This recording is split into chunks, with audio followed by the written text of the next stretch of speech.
Hola, ¿qué tal? Bienvenidos, bienvenidas al podcast. Gracias por estar ahí. En el día de hoy vamos a hablar sobre autoestima, sobre la relación con uno mismo y también desde una perspectiva de trauma sobre por qué muchas veces tenemos comportamientos o tomamos decisiones que no nos representan o que nos generan conflictos internos y aún así lo hacemos. Bueno, clásicamente para definir la autoestima se dice que el autoconcepto, por un lado, es la idea o el concepto que una persona tiene sobre sí misma y la autoestima vendría a ser la valoración que la persona hace sobre ese concepto, sobre esa idea. Está muy bien esta descripción, ¿no? No es incorrecta, pero en mi opinión se queda un poco escasa y no es muy práctica, ¿no? Entonces, a mí me gusta entender la autoestima desde una perspectiva relacional y para mí sería el producto, el resultado de la relación que una persona tiene consigo mismo. Al igual que las relaciones con los demás pueden ser más o menos sanas, más o menos plenas, más o menos seguras, la relación con uno mismo funciona prácticamente igual. Y además me parece que esta perspectiva es mucho más útil a la hora de identificar las diferentes áreas en las que puede estar fallando nuestra autoestima y en las que podemos mejorar. Cuando hablamos de la relación con los demás, hay una serie de bases o de pilares fundamentales que se han de dar para que el vínculo sea seguro, ¿no? Estamos hablando de las bases de apego seguro. Ya hablé sobre ellas en un podcast anterior, pero ya vais a ver que cuando lo aplicamos a la relación con uno mismo, también cobran mucho sentido e invitan a una reflexión interesante, ¿no? Sobre nuestra autoestima y sobre cómo nos relacionamos con nosotros mismos. Voy a ir un poco punto por punto, desgranando cada una de estas bases necesarias e importantes para tener una buena relación con uno mismo. Y voy a ir lanzando un poco preguntas para que el espectador pueda reflexionar o sentirse identificado con unas u otras opciones. Bueno, empezamos con la conexión emocional. ¿Cómo yo conecto con mis emociones? ¿Trato de evitarlas o trato de controlarlas? ¿O en el extremo opuesto me dejo arrastrar por ellas, me invaden y me controlan por completo? ¿O me quedo en un punto medio en el cual las reconozco, las identifico, las vivencio lo necesario y luego dejo que pasen? ¿Cómo conecto yo con mis emociones y con mi mundo interno? ¿Tengo fobia hacia todo lo que tiene que ver con lo emocional? Esto me lleva al siguiente punto, que sería la regulación emocional. Una vez que yo conecto o no conecto con la emoción, de la manera en que cada uno lo haga, ¿cómo la regulo? ¿Qué hago yo con mis emociones? Para tratar de evitarlas y controlarlas, hago un montón de actividades que me mantienen ocupado, como por ejemplo trabajar, comer, pegarme atracones, jugar a la Play compulsivamente, ver series compulsivamente, o me quedo instalado en la emoción y me paraliza y me quedo rumiando y rumiando una y otra vez y permito que mi día entero cambie solo por una emoción momentánea, ¿no? ¿Qué hago yo con mis emociones? ¿Cómo las regulo? ¿Qué estrategias tengo yo para regularme emocionalmente? El siguiente punto es muy importante también y se trata de la aceptación. ¿Me acepto a mí mismo o a mí misma? ¿Acepto mi pasado o hay partes que me generan vergüenza, que me generan rechazo? ¿Acepto mi presente tal y como es? ¿Acepto mi cuerpo? ¿Acepto mi manera de ser? ¿O tiendo a rechazar algunas partes de mí mismo? Y si es así, ¿cuáles son esas partes? ¿Con qué partes de mi propia vida, de mi propia identidad, de mi propia historia no estoy cómodo, ¿no? Es importante que nos aceptemos incondicionalmente, tal y como somos. Al igual que tendemos a aceptar incondicionalmente a las personas que más queremos, a nuestra pareja, a nuestros familiares, a nuestros hijos, también tenemos que aceptarnos a nosotros mismos, independientemente de si cometemos errores o no. Esto sería una buena reflexión también, ¿no? ¿Cómo me relaciono conmigo mismo cuando cometo un error? ¿Acepto mis errores? ¿Acepto mis fracasos, mis fallos? ¿Y los utilizo para impulsarme? ¿O los utilizo para fustigarme, para autocriticarme y para autoexigirme, ¿no? El siguiente punto es respetar y reparar. Yo me respeto a mí mismo. ¿Cómo me respeto? ¿Me pongo límites a mí mismo? ¿Pongo límites a los demás? ¿Hago solo las cosas que quiero, que necesito y que sé que me convienen? ¿O hago muy habitualmente cosas que sé que no, por complacer a los demás, ¿no? ¿Cómo me demuestro respeto a mí mismo? ¿Me cuido a nivel físico? ¿Me alimento bien? ¿Hago deporte? ¿Duermo bien? ¿Tengo hábitos saludables? ¿No? Aquí me viene a la cabeza la frase de tu cuerpo es un templo, ¿no? ¿Cómo cuidas de tu templo? ¿De qué manera te enseñas respeto a ti mismo? Y también de tu mente y de tus emociones, ¿no? ¿Cómo eliges el contenido que consumes, por ejemplo? ¿Eres consciente de lo que consumes? ¿Tratas de nutrir tu cerebro y darte espacios cuando lo necesitas y descansos? Y cuando tienes comportamientos que no te gustan contigo mismo, ¿cómo te comportas contigo mismo? Lo que decía antes, ¿te fustigas o eres capaz de perdonarte? Esto sería interesante, ¿no? La autocompasión y el autoperdón, porque muchas veces fácilmente lo hacemos con el otro, pero con nosotros mismos nos cuesta. Bien, la siguiente de las bases o de los pilares de la relación con uno mismo sería el afecto positivo. ¿Cómo yo me demuestro cariño, amor, afecto a mí mismo?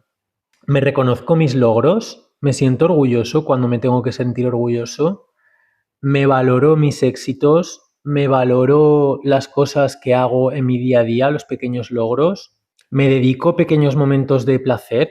¿Me permito disfrutar? ¿Me permito descansar? Afecto positivo, cómo yo me quiero a mí mismo, cómo es mi diálogo interno, cómo me hablo a mí mismo. Cuando identifico que me estoy hablando mal, lo corto y trato de hablarme mejor.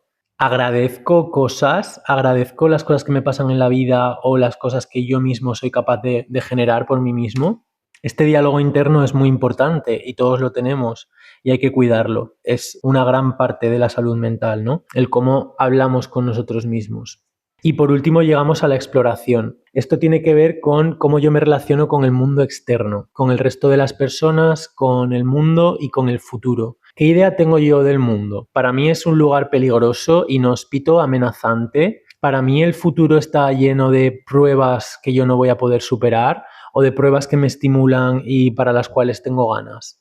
Para mí el resto de personas están a mi favor o están en mi contra. ¿Siento que el universo conspira a mi favor o siento que el universo está en mi contra? ¿Cómo yo me relaciono, ¿no?, con este mundo externo? ¿Me permito a mí mismo explorar cosas nuevas o estoy siempre dentro de mi zona de confort porque me siento seguro? Y cuando exploro y me va mal, ¿qué hago? ¿Recurro a personas de mi alrededor? ¿Me encierro? ¿Dejo de probar? ¿Dejo de explorar? Bueno, estas serían un poco las bases, ¿no?, del apego seguro, que como decía, yo creo que si aplicamos en la relación con nosotros mismos nos puede aportar mucho. De hecho, creo que si todas estas bases no están relativamente sanas con nosotros mismos, nos va a costar más proporcionar vínculos seguros a las otras personas. Así que estar al loro de cómo os tratáis a vosotros mismos, de cómo os acompañáis, de cómo os acogéis, de cómo os exigís, porque vais a poder mejorar mucho vuestra autoestima, ¿no?, si lo hacéis desde esta perspectiva. Bueno, creo que he ido un poquito rápido, ¿no?, por cada una de las bases, pero espero que se haya entendido un poco la idea y que os haya servido. Ahora quiero hablar, como decía antes, sobre por qué en muchas ocasiones tenemos conductas o hacemos cosas que sentimos que no nos representan, que nos generan conflicto y estrés, pero que no podemos dejar de hacer. Y lo voy a hacer desde una perspectiva de trauma. Voy a poner un ejemplo. Imaginaros una persona, un chico, ¿no?, de 25 años, me invento, que tiene problemas de adicción a las pantallas, a las redes sociales y a los videojuegos, ¿no?, de ordenador, de PlayStation, lo que sea. Este chico, al margen de este problema, es un chico muy responsable, ¿no?, que le gusta mucho tener una vida ordenada, rutinaria, es una persona muy orientada al logro, ¿no?, etcétera. Entonces, esta parte suya que está enganchada a los videojuegos y a las pantallas le genera mucho conflicto interno. Él la rechaza mucho, ¿no?, y no entiende por qué le ocurre esto. Vale, es posible que si nos retrotraemos a la historia de infancia de este chico, a lo mejor nos podemos encontrar con una familia en la que había mucho conflicto entre los padres, había mucha agresividad, mucho estrés, y este niño desde bien pequeñito, con 6, 7 años, aprendió como mecanismo de defensa, a aislarse y refugiarse en los videojuegos y en las pantallas, ¿no? Aquí encontraba como un mundo seguro en el cual se ponía sus cascos y no tenía por qué escuchar gritos ni ver peleas. De manera que esto para él en ese momento era algo tremendamente adaptativo y tremendamente funcional que le ayudaba mucho a no sufrir y a no tener que enfrentarse a cosas para las cuales no tenía otros recursos con los que enfrentarse, ¿no? Entonces, claro, aquí este chico, la manera de regularse ante el estrés que ha ido aprendiendo en su infancia es mediante pantallas y videojuegos. Por lo tanto, entendiéndolo así, no nos extraña que este chico, cuanto más estrés tiene en su vida adulta, más se refugia en las pantallas. ¿Por qué? Porque fijaros, cuando se genera trauma psicológico, habitualmente se escinde, digamos, el sistema psicológico, ¿no? Y entonces se generan diferentes partes emocionales que llamamos en trauma, que tienen por objetivo poner en juego una serie de estrategias para proteger al individuo. Pero claro, cada una de estas partes emocionales lo hace de una manera diferente, ¿no? Entonces, estas partes emocionales se generan a una edad concreta y mantienen esa edad ya en adelante. Da igual que este chico tenga 25 años, esa parte emocional suya que ha aprendido a regular el estrés mediante el uso de pantallas tiene todavía 6 o 7 años, ¿no? Y no es consciente de que el chico ya es adulto y puede hacer las cosas de otra manera. Entonces, tenemos esta parte emocional, pero podemos tener otras diferentes. Como comentábamos, este chico es muy responsable, muy orientado al logro, muy autoexigente, es posible que le hayan exigido mucho en casa, ¿no? Entonces, tiene otras partes emocionales que le impulsan mucho a esa autoexigencia. Entonces, la parte autoexigente entra en conflicto con la parte que se refugia en las pantallas porque no está de acuerdo con lo que hace, ¿no? Y esa parte autoexigente va más en sintonía con la parte aparentemente normal, que es la parte adulta, ¿no? La parte consciente del chico. Entonces, la parte aparentemente normal acepta esa parte autoexigente, pero rechaza a la parte que quiere ignorar, ¿no? Que quiere refugiarse. Y aquí vienen muchos conflictos internos que generan mucho estrés y mucha falta de autoestima con uno mismo, ¿no? Porque cuando uno hace cosas con las que no está de acuerdo, su autoestima se ve debilitada. Voy a poner otro ejemplo. Imaginaros una persona que tiene una fuerte dependencia emocional con otra persona que no le trata bien, ¿vale? Vamos a llamar a la persona dependiente Lolita y a la persona de la que depende Ricardo, por ejemplo. Lolita es perfectamente consciente de que Ricardo no le trata bien en absoluto. Se siente muy despreciada, muy manipulada, muy maltratada a nivel emocional. Siente que no la tienen en cuenta, siente que juegan con ella, pero aún así no puede desprenderse de esta relación. Si nos retrotraemos una vez más a la historia anterior de esta chica, de Lolita, podemos encontrar experiencias de abandono, como por ejemplo un fallecimiento temprano de alguna de las figuras de apego, ¿no? Por ejemplo de la mamá o del papá cuando ella era joven o pequeña, como por ejemplo separaciones traumáticas de alguna relación anterior, etc. Entonces en ese momento, cuando uno es pequeño y no tiene defensas y no sabe sostener ese sentimiento tan brutal de soledad que se produce cuando hay un fallecimiento temprano, por ejemplo, se genera una parte que se encarga de nunca más volver a sentirse así de sola. Entonces, el objetivo de esta parte es siempre estar vinculado con una persona y una vez que está vinculado, ya no desvincularse más porque no puedo soportar ese sentimiento de soledad.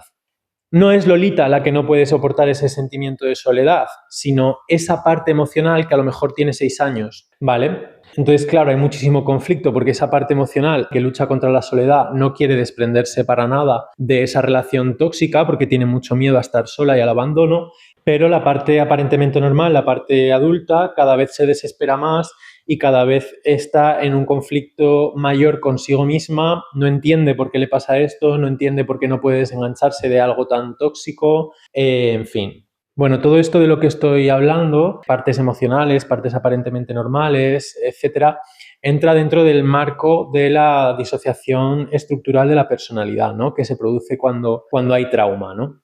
Creo que muchas veces entendemos el trauma como, pues tenía 6 años y me mordió un perro, o tuve un accidente de tráfico, o así como eventos puntuales muy llamativos, muy escandalosos, y no siempre es así. El trauma la mayor parte de las veces tiene que ver más con dinámicas relacionales y familiares tóxicas que no son fáciles de identificar desde fuera, incluso desde dentro, porque muchas veces generamos muchas defensas y elaboramos muchas narrativas para protegernos de esas dinámicas, ¿no? Y en mi opinión, casi todos nosotros tenemos algún nivel de trauma. Por supuesto, no todo es disociación estructural de la personalidad y partes emocionales. Muchas veces hay partes que sí que están integradas en la personalidad y que por tanto no generan tanto estrés y tanto conflicto con uno mismo. ¿Cómo puedo saber si yo me identifico con esto de lo que está hablando Pablo, ¿no? Cuando hay disociación estructural y se generan partes disociadas unas de otras, suele haber conflicto entre partes, ¿no? Unas partes no están de acuerdo con otras, hay fobia entre partes y cada una de ellas toma el control, entre comillas, en diferentes momentos, casi sin que la parte aparentemente normal o la parte adulta pueda hacer mucho por remediarlo, ¿no? Bien, ¿qué hacemos con todo esto? Pues la respuesta corta y rápida es ir a terapia. Si alguna persona que está escuchando esto está interesada en indagar en sí mismo, ¿no?, con esta perspectiva, le animo a que busque un terapeuta, un psicólogo o psicóloga especializado en trauma, ¿no?, desde diferentes perspectivas. Está el MDR, está el Parcube, que a mí me encanta, etcétera. Y nada, ponerse a trabajar, ponerse a conocer a sus diferentes partes, a reconciliarse con ellas y, en definitiva, a integrar un poco más toda su identidad para tener una mejor autoestima y para tener una mejor relación consigo mismo, con los demás y con la vida. Bueno, con esto vamos llegando al fin. Si os gustan los temas sobre los que hablo, trauma, etcétera, os recomiendo encarecidamente que visitéis el podcast de Manuel Hernández Parcube, que para mí es un referente en todo este tema del trauma y en la psicología en general, y del cual aprendo muchas cosas y extraigo muchas reflexiones. Y bueno, quiero agradeceros mucho vuestra atención. Si te ha gustado, suscríbete, dame me gusta, déjame algún comentario y poquito más. Sed felices y hasta la próxima.